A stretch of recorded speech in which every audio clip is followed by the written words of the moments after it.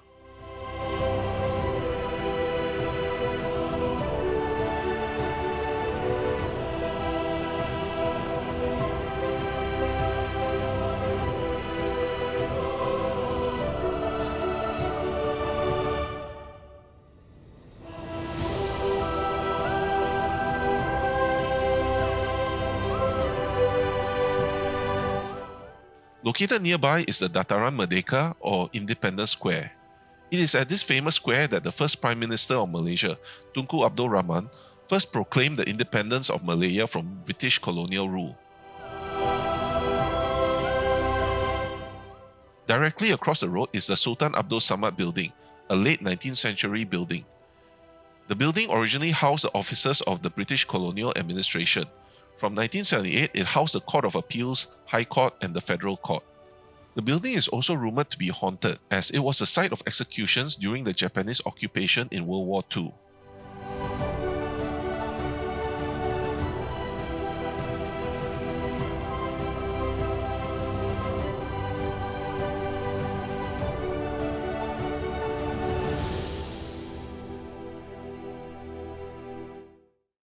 After 2 weeks, it was time to head back. At the airport, I took time to enjoy one of McDonald's limited specials. During the Chinese Lunar New Year, they released their Prosperity Burger special, which consists of a black pepper sauce beef burger with onions and crispy curly fries. I do enjoy it when it's available.